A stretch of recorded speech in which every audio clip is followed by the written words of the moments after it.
जैसा कि आप जानते हैं कि संसद का मानसून सत्र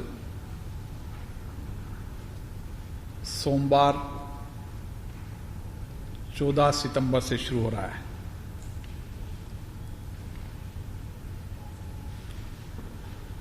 ये मानसून सत्र इस सारी वैश्विक महामारी के अंदर हमारे लिए चुनौतीपूर्ण भी है, कठिन भी है, लेकिन हमें संवैधानिक दायित्वों को भी पूरा करना है। देश की जनता का विश्वास और भरोसा देश के लोकतंत्र के मंदिर के प्रति और बढ़ा है। हमारी कोशिश है कि संसद जनता के प्रति जवाबदेह बने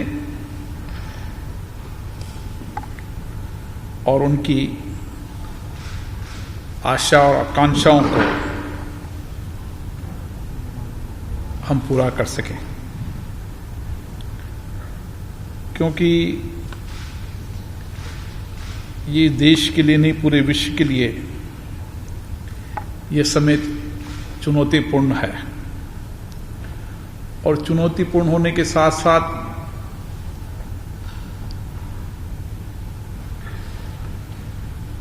हमें देश की जनता को सुरक्षित भी रखना है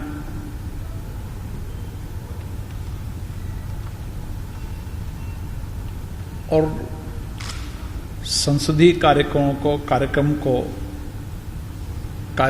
को भी पूरा भी करना है।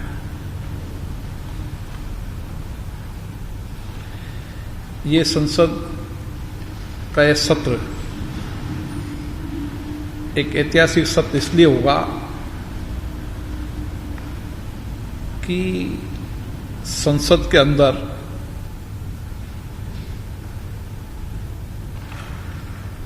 हम इस महामारी के समय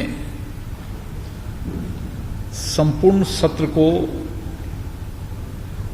व्यापक सुरक्षा इंतजामों के तहत चला सकें।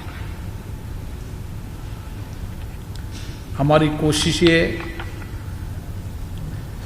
कि कोविड-19 के सभी दिशा निर्देशों का पालन करते हुए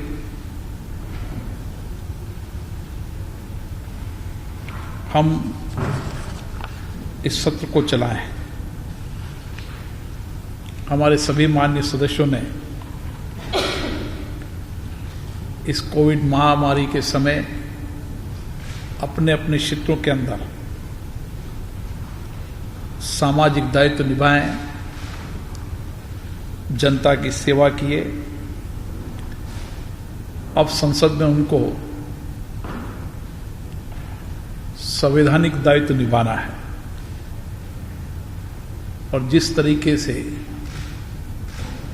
उन्होंने इस संकट के समय जनता के साथ खड़े रहे, मुझे आशा है कि संसद में भी इसी तरीके से वो देश हित और राष्ट्र हित में सकारात्मक रूप से अपनी बात को रखेंगे और जिन महत्वपूर्ण मुद्दों पर चर्चा करनी है उन पर सार्थक चर्चा हो, संवाद हो, वाद विवाद हो, तर्क वितर्क, पक्ष विपक्ष, ये हमारे लोकतंत्र की जीवंत आत्मा है। और इसीलिए इस सत्र के अंदर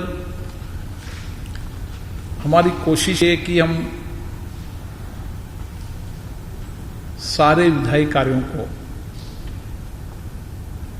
सफलतापूर्वक पूरा कर सकें।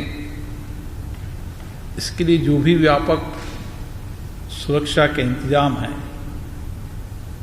स्वास्थ्य संबंधी गाइडलाइन है, उसके लिए हमने सभी राजनीतिक दलों से, विशेषज्ञों से लगातार हमारे लोकसभा और राज्यसभा के सेक्रेटरी जनरल ने भी लगातार चर्चा की है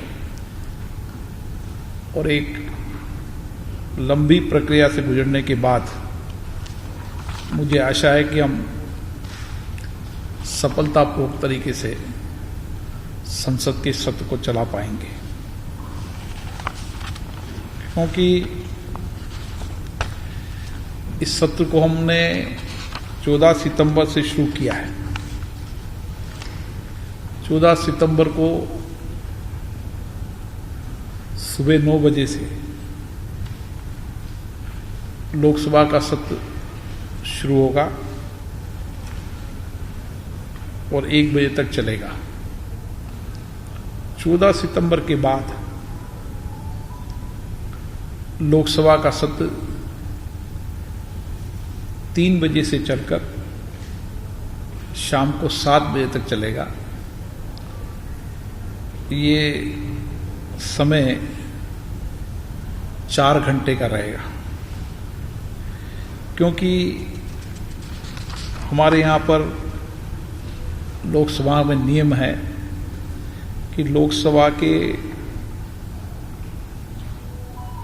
इस सभा कक्ष का अगर कोई भी उपयोग करना हो तो नियम 384 के तहत हमें सदन से अनुमति लेनी पड़ती है और इसीलिए सदन का पहला सत्र सुबह 9 बजे से शुरू होगा और अन्य दिनों दूसरी पारी में शुरू होगा।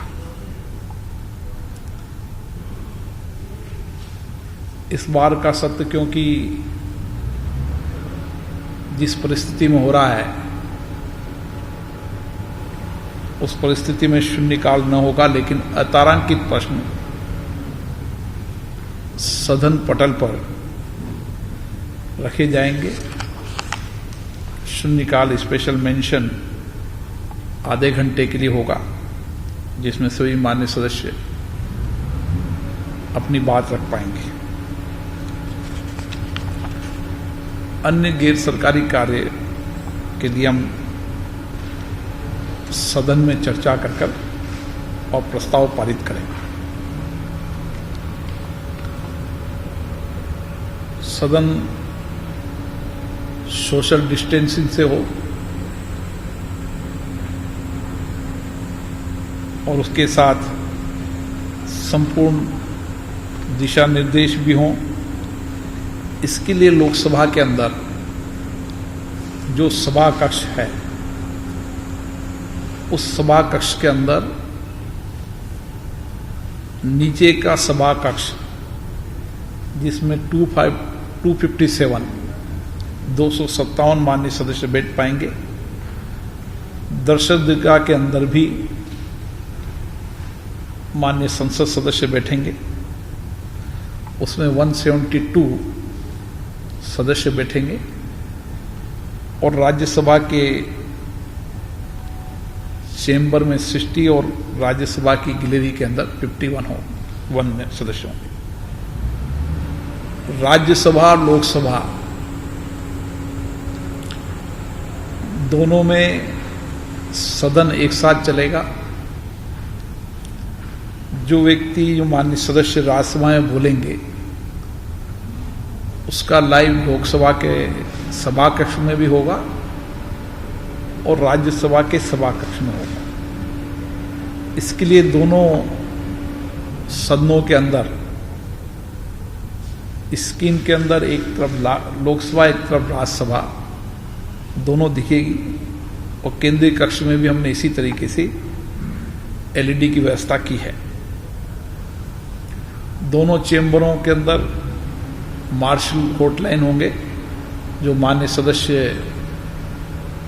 जब लोकसभा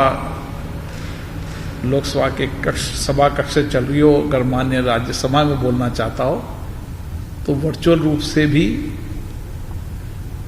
वो लोकसभा के अंदर बोलता हुआ नजर आएगा।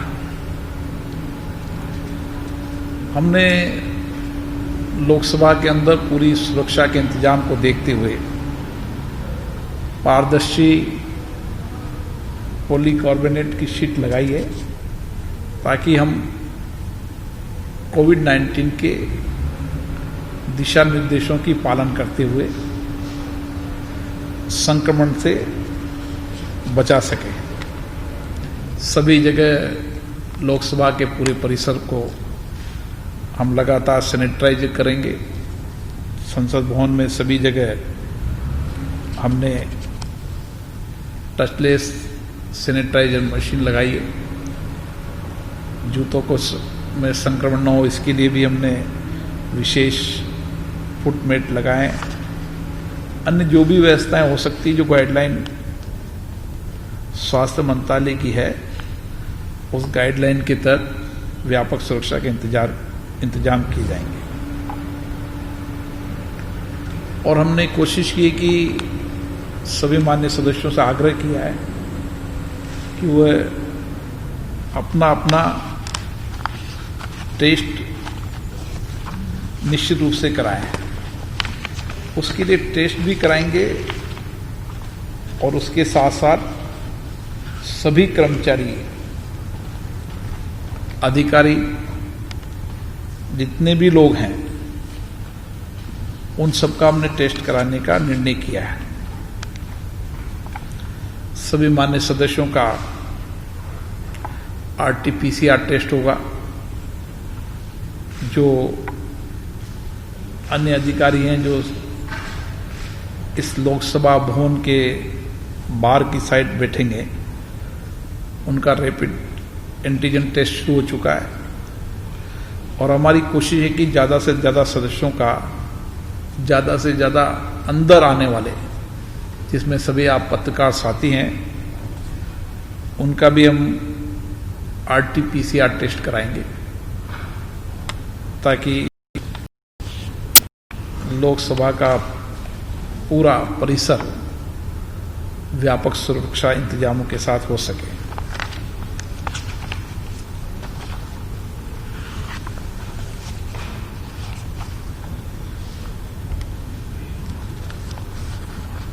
लोकसभा के अंदर इस सारे संकट के समय भी, विपरीत परिस्थितियों के समय भी 27 संसदीय समितियों की 91 बैठक सभी माननीय सदस्यों ने की। संसद का काम सुचारू रूप से इस विपरीत परिस्थितियों के अंदर भी सभी संसदीय समितियों ने अपने दायित्व को निभाया और सुरक्षित रूप से सभी संसदीय समितियों की मीटिंग हुई। मैं इसके लिए सभी संसदीय समिति के चेयरमैन, उनके सभी सदस्यों को धन्यवाद दूंगा जिन्होंने इस विपरीत और संकट के समय भी देश हित, राष्ट्र हित के अंदर अपने संसदीय दायित्वों का निर्वहन किया। हमारी इस बार कुछ कोशिश है कि हम कम से कम कागज का उपयोग करें। इसलिए सभी माननीय सदस्यों से यह आग्रह किया हमने कि डिजिटल तरीके से वो अपने कागज को भेजें। पिछली बार के सत्र में हम 62% तक डिजिटल कर पाए थे। हमने कोशिश की है कि हम 100% डिजिटलीकरण करेंगे और 100% पत्राचार हमारा डिजिटल से होगा, जिसमें विशेष रूप से विधायी कार्य, शून्यकाल जो भी होगा। और मुझे आशा है कि इस बार 100% लोगों ने अपने प्रश्न डिजिटल रूप से भेजे। ये भी एक लोकसभा के अंदर पहली बार हुआ है और इसके परिणाम भी ठीक आए हैं। इसी तरीके से हमने उपस्थित पत्रिका में भी एक नई माध्यम निकाला है कि मोबाइल ऐप के माध्यम से वह अपनी उपस्थिति दर्ज करा पाएंगे। हम फिजिकल भी रखेंगे, लेकिन हमने एक विकल्प भी उनको दिया है मोबाइल ऐप से। अपने मोबाइल पे अटेंडेंट रजिस्टर ऐप,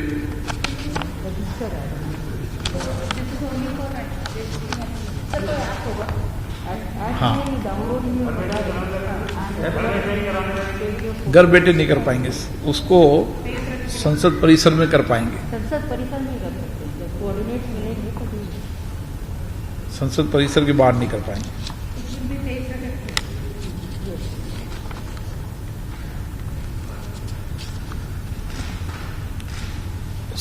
सत्रहवीं लोकसभा का जो पहला सत्र था,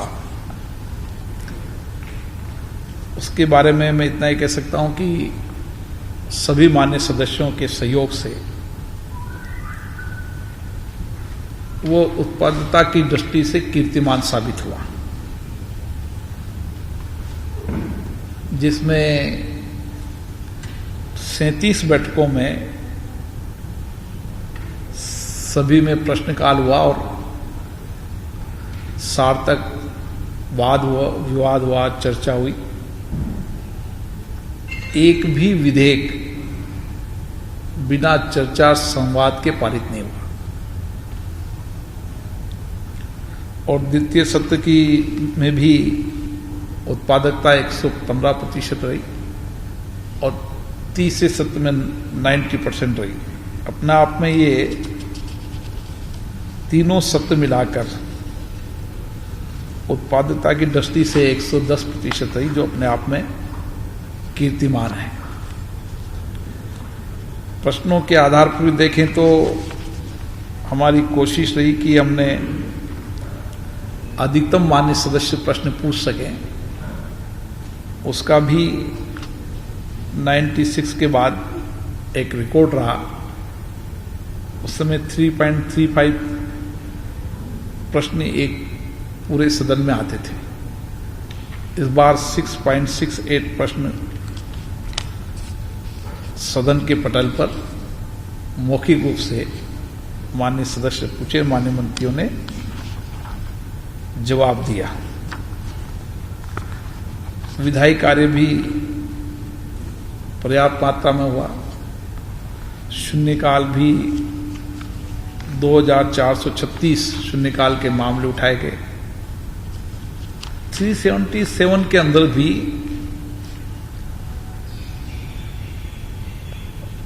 100% 377 के जवाब सभी मान्य मंत्रियों ने मान्य सदस्यों को भेज दिए, जो भी अपने आप में रिकॉर्ड है। मैं जब पुराना रिकॉर्ड देख रहा था तो 377 के जवाब 1 साल, कहीं तो 1.5 साल इस तरीके से लगते थे। लेकिन इस बार 100% 377 के जवाब,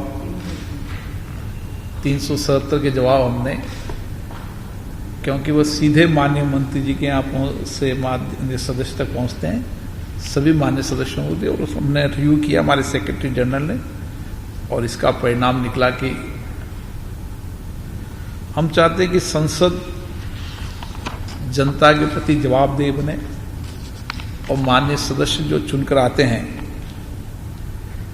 वो एक व्यक्ति ने एक संस्था का रिप्रेजेंट करते हैं, 15 लाख लोगों का रिप्रेजेंट करते हैं।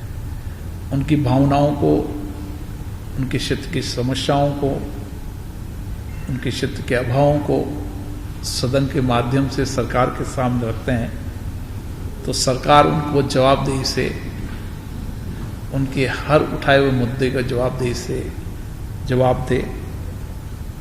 इसके लिए सरकार की तरफ से भी सकारात्मक प्रयास रहा और इसके परिणाम भी ठीक आए। इस बार भी मुझे आशा है कि सभी आने वाले विधेयकों पर सभी मान्य सदस्य सार्थक चर्चा करेंगे, संवाद करेंगे और राष्ट्र के हित में काम करेंगे, ऐसी मेरी आशा है। हम कोशिश करते हैं कि सभी राजनीतिक दलों, सभी मान्य सदस्यों को साथ लेकर संसद की कार्रवाई को चलाएं। सबका साथ, सबका सहयोग हमेशा सदन में मिला है। प्रश्नकाल, इस विषम परिस्थिति में प्रश्नकाल नहीं होगा। संसदीय कार्य मंत्री जी और सरकार की तरफ से भी रिक्वेस्ट आई, उन्होंने सभी दलों से चर्चा की और इस बार प्रश्नकाल नहीं होगा, लेकिन अतारांकित प्रश्न सदन के पटल पर रखे जाएंगे। मैंने आपको संख्या बताई थी, फिर मैं आपको बताता हूं कि लोकसभा के अंदर 257 बैठेंगे लोकसभा के चेंबर में नीचे, और लोकसभा कक्ष में ही दर्शक दीर्घा के अंदर बैठेंगे 172। राज्यसभा ने अपने चेंबर में व्यवस्था की है 60 लोगों के नीचे की बैठने की, 60, और ऊपर बैठेंगे 51। हमने सभी दलों को सीटें आवंटन कर दी गई है। दल के नेताओं को जिस अनुपात में उनकी संख्या है, उनकी संख्या के अनुसार उनको सबको सीट आवंटन की संख्या बता दी है। अब दल के नेताओं को, अपने दल के नेताओं को तय करना है कि कौन से मान्य सदस्य को कहाँ बिठाना है। हमने 13 तारीख को 11 बजे बिजनेस एडवाइजर कमेटी की मीटिंग बुलाई है, जिसमें भविष्य का बिजनेस क्या क्या होगा उस पर चर्चा करेंगे। उसमें अधिकतम दलों के लोगों को हमने उसमें बुलाया है, उसमें हम चर्चा करेंगे 11 बजे।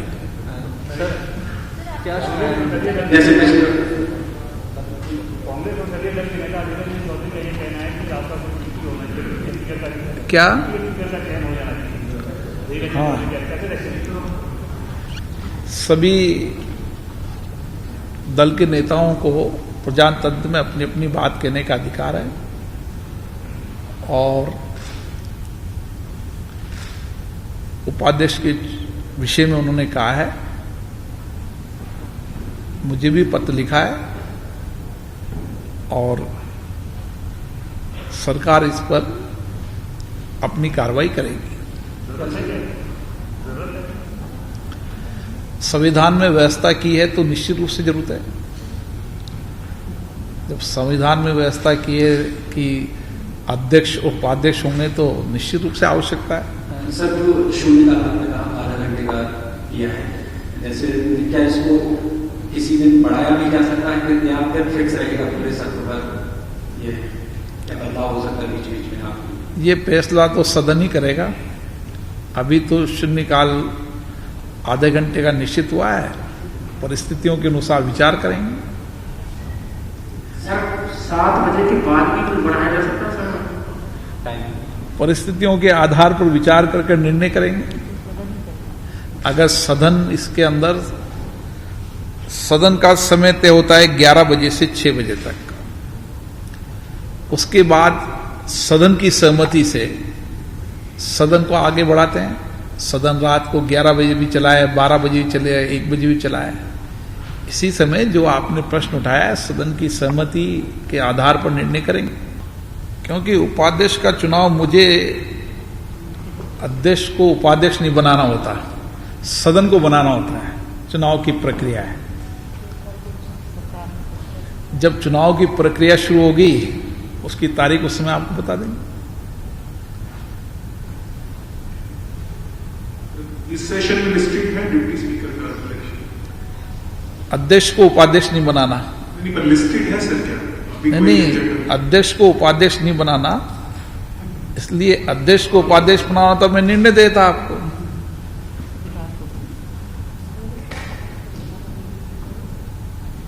नॉमिनेट करने का शायद सिस्टम नहीं है ना, है क्या सिस्टम?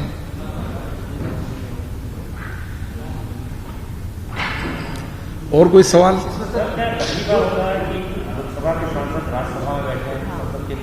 हाँ, ये पहली बार आजादी के बाद से, जब से संसदें बनी है, पहली बार ये हो रहा है कि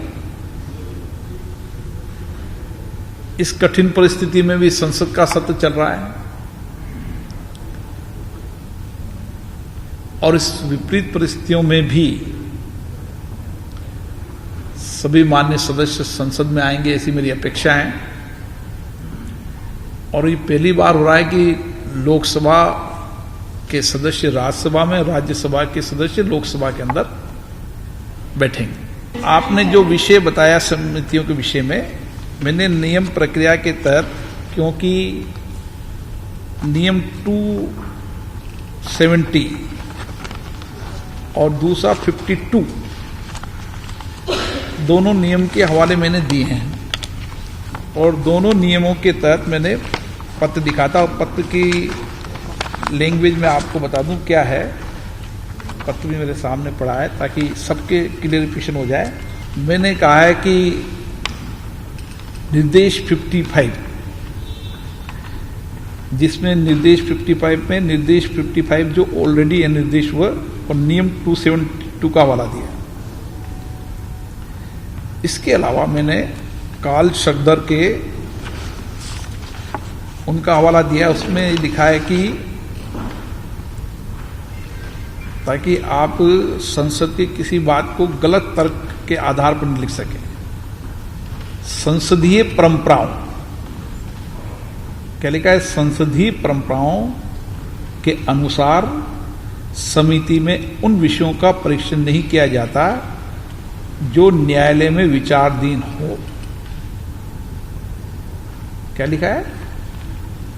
और ये कई बार ऐसा विषय इसलिए लिखा कि संसदीय पद्धति और प्रक्रिया, जिसका हवाला सभी संसद के अंदर पक्ष विपक्ष के माननीय सदस्य देते हैं, कॉल एंड शब्द, उसमें लिखा है स्पष्ट रूप से कि न्यायालयों के समक्ष न्याय निर्णय के लिए लंबित पड़े मामलों पर सभा में चर्चा करने से बचा जाए, ताकि ऐसे मामलों के निपटाए जाने में विचारण के दायरे से बाहर कहीं भी कही गई बातों का न्यायालयों के कार्य पर प्रभाव न पड़े। इसमें एक बात और लिखी है कि कौन सा मामला सब जुडिस माना जाएगा, कौन सा मामला सब जुडिस नहीं माना जाएगा। कोई मामला जब तक न्यायालय के न्यायाधीन नहीं माना जाता है, जब तक उस मामले में कानूनी कार्रवाई वस्तुत आरंभ नहीं कर दी गई हो, मतलब केवल पिटीशन लगाने से नहीं, पिटीशन लगा दी और आप उसको कानूनी मान लो, ये नहीं होगा। पिटीशन लगा दी हो, एडमिट लगा कर दी हो और उससे लगता है कि इससे कहीं ना कहीं न्यायिक प्रक्रिया के का इम्पैक्ट आ सकता है, उसको ध्यान में रखें। और ये परंपरा है, मैंने मेरे पत्र में भी लिखा है, परंपरा है। जिन चीजों का नियम और निर्देशों के हवाला दिया, बाकी मैंने परंपरा के बारे में कहा है। हाँ, आपने जो कहा ऐसा नहीं कि नहीं हो सकता है। समिति को फैसला करना है कि इस परंपरा को देखते हुए ऐसा मामला जिससे कि न्यायालय की कोई निर्णय पे इफेक्ट नहीं हो तो चर्चा कर सकते हैं। कोई ऐसा नियम से थोड़ी बांधा कि हो ही नहीं सकता। मेरे किसी पत्र के अंदर किसी भी तरह का यह वाला नहीं कि आप चर्चा ही नहीं कर सकते। परंपराएं रही है, ये संसद परंपराओं से चलिए, परपाटी से चलिए, हमेशा हमने कई बार परंपराओं का हवाला दिया है संसद के अंदर, हमारी परंपरा रही है, परिपाटी रही है। उसी तरीके से वो 63 के अंदर ये बोला गया है, हमने ही निर्णय किया है वे विधानसभा के अध्यक्षों के अंदर कि बोलने की स्वतंत्रता है। बोलने की स्वतंत्रता कोई नहीं रोक सकता। बोलने की स्वतंत्रता सबको है। समितियों में भी है, समितियों के अलावा संसद के अंदर भी है। हमारे 105 संविधान के अंदर उसका हवाला दिया गया है। तो बोलने की स्वतंत्रता को किसी ने कभी कोई नहीं रोक सकता, न समितियों में न संसद के अंदर। उन्होंने ठीक ही कहा है। हमने कई बार निर्णय किया है। अभी हमने जब देहरादून की कॉन्फ्रेंस हुई, उत्तराखंड की कॉन्फ्रेंस हुई, तब भी हमने कहा है विधानसभा अध्यक्षों के सम्मेलन में, उनके चेयरमैन मैं हूं, इसलिए मेरी जिम्मेदारी है कि मैं लोकतांत्रिक प्रक्रियाओं प्रपार्टियों को जिंदा रखूं और लोकतांत्रिक संस्थाओं को हमेशा सशक्त बनाने में सार्थक योगदान दें। चाहे विधानसभाएं हो, चाहे लोकसभा हो, चाहे नगर पालिका हो, जितनी भी लोकतांत्रिक संस्थाएं, उनको मजबूत करने का काम हमारी जिम्मेदारी है। क्योंकि लोकसभा स्पीकर उसके चेयरमैन होते हैं, उनकी ज्यादा जिम्मेदारी है कि सभी लोकतांत्रिक संस्थाओं को एक मजबूत तंत्र स्थापित किया जाए। इसके लिए हम लगातार समय समय पर चर्चा और संवाद करते रहते हैं। नहीं, इंटरव्यू नहीं करना पड़ता समय समय पर, क्योंकि हमारे यहां पर अध्यक्ष निर्देश 55 में यह है कि समितियां जो हमारी होती है और समितियों में जो चर्चा होती है वो दल से ऊपर उठकर होती है, खुलकर चर्चा होती है। इसलिए हम कहते हैं कि उन नियमों में यह कहा गया है कि उन समितियों की कोई भी चर्चा डायरेक्ट इनडायरेक्ट रूप से प्रेस में डिस्क्लोज नहीं हो, जब तक कि समिति की रिपोर्ट संसद के पटल पर पेश न हो जाए। नहीं तो क्या होगा कि अगर उस संवाद और चर्चा को भी उसका रिफ्लेक्शन पड़ता है समितियों पर, ऐसा मानना पुराने अध्यक्षों का रहा होगा, मुझे लगता है। मैडम, एक बात ये ध्यान कर रख लें, संसदीय समितियों का बनाने का दायित्व अध्यक्ष का होता है और हमारे यहां लोकतांत्रिक सिस्टम प्रक्रिया इतनी मजबूत है कि हम सब संसदीय नियमों प्रक्रियाओं की पालना करते हैं, संसद में भी, संसदीय समितियों में भी। और इसीलिए जब भी समय समय पर हमारे पूर्व माननीय विद्वान अध्यक्षों ने जो भी निर्देश दिए हैं, उन निर्देशों, उन प्रॉपर्टियों, उन परंपराओं का हम पालन करते हैं और भविष्य में भी करेंगे। हाँ, इस पे ऐसे हार्ड एंड फास्ट रूल नहीं है कि सब ये मैटर नो नहीं है ना। मैंने पत्र में क्या लिखा है, फिर पढ़ के सुनाओगे आपको। ये लिखा है मैंने पत्र में, फिर आप लिखें। इसके अलावा यह भी उल्लेखनीय है कि संसदीय परंपराओं के अनुसार समिति में उन विषयों का परीक्षण नहीं किया जाता है जो न्यायालय में विचाराधीन हो। परंपरा, और उसमें भी कह दिया कि सब जुडिशियल क्या, उसकी डेफिनेशन भी अलग है। दोनों क्लियरिटी एकदम, कोई और क्लियरिटी होनी हो तो और ले लें आप, लेकिन आप अनक्लियरिटी तरीके से मत लिखो।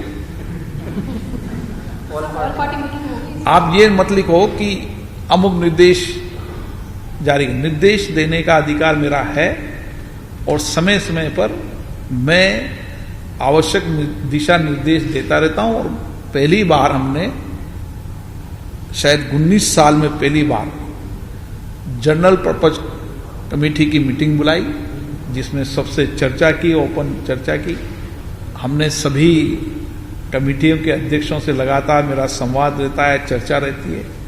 हम चाहते हैं कि संसदीय प्रक्रियाओं में कमेटी और मजबूत हो और जनता के प्रति जवाबदेही है, उसके अंदर अच्छी चर्चा हो और मुझे आशा है कि अभी तक संसदीय समितियों ने अच्छी सार्थक रूप से चर्चा भी की है और अच्छे सुझाव भी समय समय पर सरकार को दिए हैं और सरकार ने भी उनके सुझावों को माना है। सभी दलों को उनकी जितनी सदस्य संख्या है उस अनुपात में उनको अलग अलग कक्षों के सीटें दे दी गई है। अब दल के नेता तय करेंगे कि किस मान्य सदस्य को कहां बिठाना है और हमने ये आग्रह किया उनसे कि 60-65 से ऊपर हो तो उनको कम से कम दर्शक दीर्घा में न बिठाएं। दो बातें आपने कही कि मुझे सभी मान्य सदस्य जो भी कोविड आए हैं सबसे मैंने चर्चा की है, बातचीत की है। कुछ पॉजिटिव से नेगेटिव हो गए, कुछ कल भी पॉजिटिव हो सकते हैं, इसलिए संख्या बताना तो ठीक नहीं, लेकिन सभी मान्य सदस्य संसद सदस्य स्वस्थ हैं ऐसी मेरी अभी तक की जानकारी है। नियमित रूप से हम यहां पर टेस्ट कराते रहेंगे और हमारी कोशिश है, माननीय सदस्यों से हमने आग्रह किया है कि वह सभी RT-PCR टेस्ट कराएं और सभी माननीय सदस्य भी चाहते हैं कि संसद की कार्रवाई से सुचारू रूप से चलने के लिए स्वास्थ्य गाइडलाइन के अनुपालना करेंगे। मुझे आशा है कि 100% लोग RT-PCR टेस्ट कराएंगे। अभी 12 तारीख को पूरा होने दो, आप निश्चित हो। सभी संसदीय समितियां निर्बाध रूप से काम करती रहेगी और मैंने बताया ना आपको कि इतनी किस किस कमेटियों की कितनी मीटिंग हुई ये भी आपको बता दूं। इतनी कमेटियों ने लगातार मीटिंग करी और विपरीत परिस्थितियों में करी। अभी तक कुल बैठकें हुई 91 और किसी ने 6 करी, किसी ने 4 करी, किसी ने 3 करी, किसी ने 2 करी, किसी ने 7 करी। मतलब कुल मिलाकर इतनी बड़ी संख्या के अंदर संसदीय समितियों की बैठक होना इस विपरीत परिस्थितियों में, इससे लगता है कि हमारे माननीय सदस्य देश की समस्याओं के प्रति कितनी चिंतित हैं कि वो अपनी संवैधानिक और दायित्वों को निभा रहे हैं। क्योंकि मुझे याद है कि उनको कमेटियों के लिए आना पड़ता है, फिर वापस इलाके में जाना पड़ता है, लेकिन फिर भी उनकी उपस्थिति अच्छी रही। ये फैसला तो हमें करने दो, लेकिन हम सभी कोशिश कर रहे हैं कि जिस तरीके से माननीय सदस्यों के प्रति हमने स्वास्थ्य गाइडलाइन जारी की है, मीडिया के अंदर भी जो भी माननीय सदस्य मीडिया के रहेंगे उनको RT-PCR टेस्ट कराना आवश्यक होगा, क्योंकि मीडिया भी हमारी लोकतंत्र का महत्वपूर्ण अंग है और सार्थक रूप से संवाद और चर्चा को जनता तक पहुंचाने का काम करता है। आप निश्चित रहें कि आपके कवरेज के लिए पर्याप्त व्यवस्था की जाएगी। 72 घंटे पहले होगा ना? 72 घंटे पहले।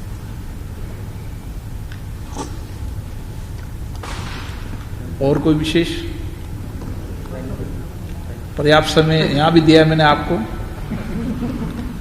क्योंकि मेरी कोशिश रहती है कि हर जगह पर्याप्त समय और पर्याप्त अवसर दिया जाए, संसद के अंदर भी और संसद के बाहर भी, ताकि कोई ये नहीं कि मैं अवसर समय नहीं दे।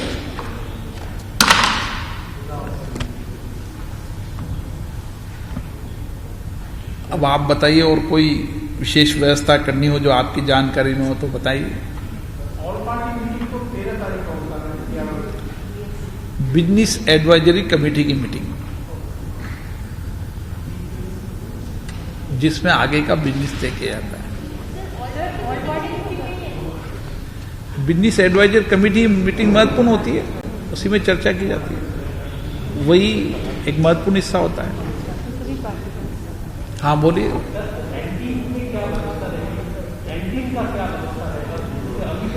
अभी आपका ये जानकारी मैं बता दूं कि केंद्रीय कक्ष में केवल माननीय सांसदों के अलावा कोई केंद्रीय कक्ष में नहीं जा पाएगा। आप आगे की भी विचार कर लो। कैंटीन, क्योंकि अभी इस विपरीत परिस्थितियों के अंदर हमने कैंटीन की व्यवस्था नहीं रखी है और माननीय सदस्य भी नहीं चाहेंगे कि इस समय कैंटीन की व्यवस्था हो, लेकिन कुछ चीज जो आवश्यक होगी उसकी व्यवस्था करेंगे, पर लेकिन भोजन जो नियमित चलता था उसकी व्यवस्था नहीं होगी। आप मतलब भोजन का टिप्पणी लेकर आए हैं। संसद का मानसून सत्र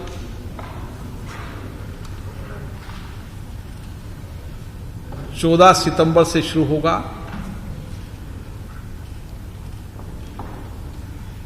1 अक्टूबर तक चलेगा। कुल 18 बैठकें संपन्न होगी। इस समय कोविड-19 महामारी को देखते हुए हम अधिकतम विधायी कार्य और ज्वलंत मुद्दों पर चर्चा कर सकें, इसके लिए शनिवार रविवार को भी सत्र होगा। हमारी कोशिश है कि इस वैश्विक महामारी के समय हम व्यापक सुरक्षा इंतजाम, चिकित्सा विभाग की गाइडलाइन की पूरी अक्षर पालन करते हुए इस सत्र को कुशलतापूर्वक चलाने का प्रयास करेंगे, क्योंकि ये सत्र एक विपरीत परिस्थितियों में हो रहा है। इसलिए इसके व्यापक इंतजाम भी किए और सामाजिक दूरी से सभी मान्य सदस्य बैठते हुए अपनी बात को कह सकें, उसके भी व्यापक इंतजाम किए गए हैं। मुझे आशा है कि सभी मान्य सदस्यों के सहयोग से ये मानसून का संसद सत्र सुचारू रूप से चलेगा और हम संवैधानिक दायित्वों को पूरा करते हुए देश हित और राष्ट्र हित में काम करेंगे और संसद के माध्यम से एक सार्थक और सकारात्मक चर्चा करेंगे, ताकि हम जनता के प्रति जवाबदेही से काम कर सकें।